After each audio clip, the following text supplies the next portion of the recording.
Hey everyone, welcome to September's video game pickups. Today is October 2nd, 2016. It's been not quite a disastrous month as I had hoped, or thought. Not hoped, that would be bad.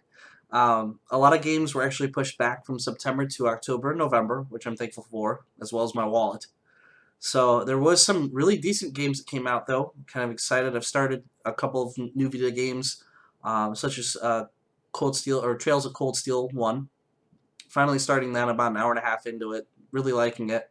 And there's been some pretty decent games that came out in September. And October and November are probably going to be some pretty heavy hitters too as well.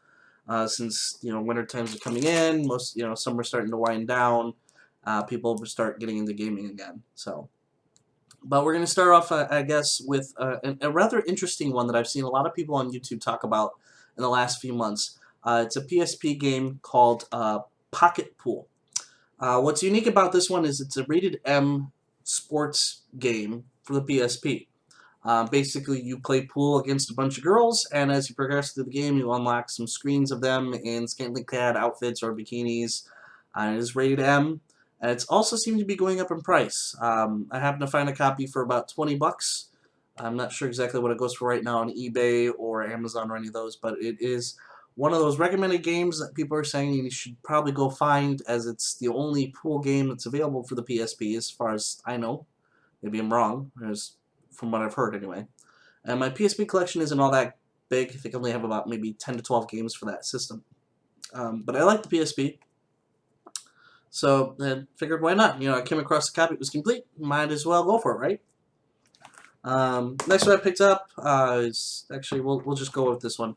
Xbox One finally, after finishing Season 3 of Killer Instincts, they decided to release a compilation of all of that stuff all on one disc. So I did pick up the definitive edition of Killer Instinct. I was holding off on this. I had gotten Season 1 right away when it came out. I got the Ultimate Pin Edition when they first announced the Xbox One. I really liked Killer Instinct, and I picked up a couple of free characters that Xbox came out with in the past couple of months or so, but I never could pull that trigger in spending an extra $20 for Season 2, and then another $20 or $30 for Season 3 on top of that. I mean, you're spending almost $80 for a game. And then it came out the Definitive Edition, which finally gives you all the costumes, all of the characters, everything unlocked, and it was for a really good price of, I think it was only 30 or 40 bucks. So actually means it's ridiculous when you come into this online content stuff now. It's like, yeah, you can pick up a character for $1 or $2 or $4, whatever. But it's like, the season passes to get all the characters, and they charge you 30 bucks for it, and then they come out with this complete edition, and it's like 40 bucks, which is like a third of what you would normally pay for the rest of the stuff. But I guess that's how companies are playing that game now. It's kind of disappointing. So, next one is PlayStation 4, another remake of a Sega Genesis game, so that's the reason I came up with. This one's by Rising Star Games, who the last game of this from this publisher I picked up was probably Under Defeat HD on the PlayStation 3, which is a shoot 'em up. They seem to be really big into those genres, so this is kind of a run-and-gun game. This is Assault Suit Linus.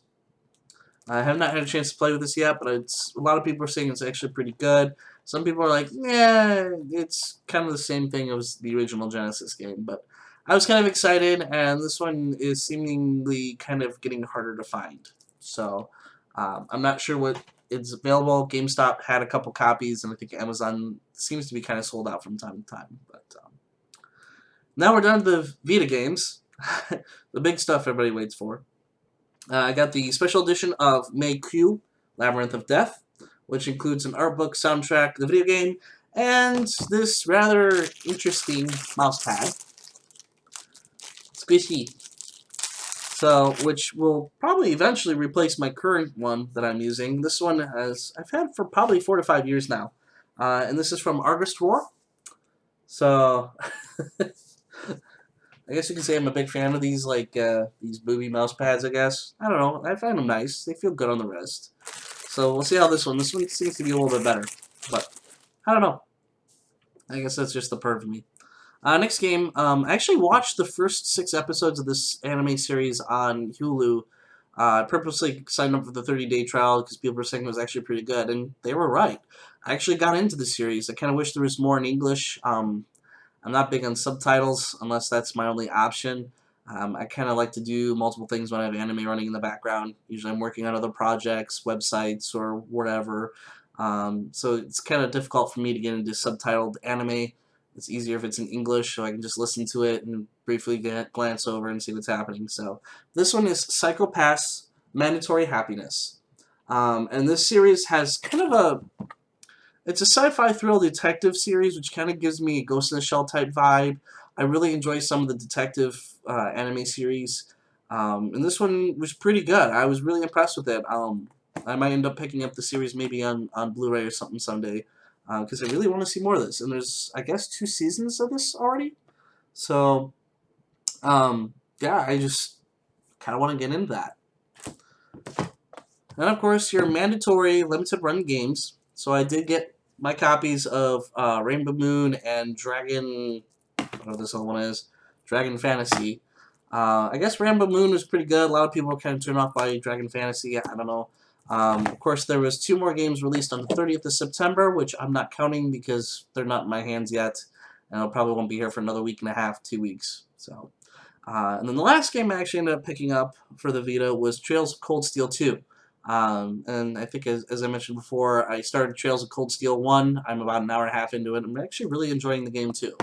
So it is holding up to kind of the hype that people were talking about, that it's a pretty decent Vita game. So, and wow, we're really going to keep this short. So all that, yeah, not much happening here. Being that it's October, the Sega Addicts, keep an eye on their Twitch channel. I'll be streaming probably Splatterhouse, I was asked to. I think Brett wants to do kind of a homage to BlazBlue, since the last BlazBlue game is coming out on November 1st, which I have plans on getting. And I guess we're going to kind of progress through the different BlazBlue games, or try to.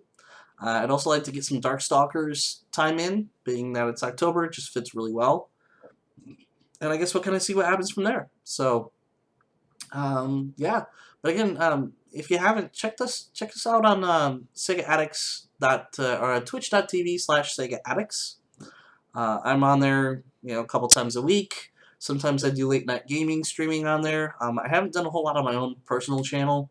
I've kind of left that alone. Just it's easier for me to kind of jump on with them. So we did a lot of Dreamcast stuff last month for its anniversary.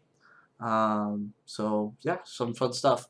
We'll see what October has for us. I have a feeling that it's gonna kind of hurt me, but I guess we'll see what happens. So, but as always, thank you guys for watching, and we'll see you around.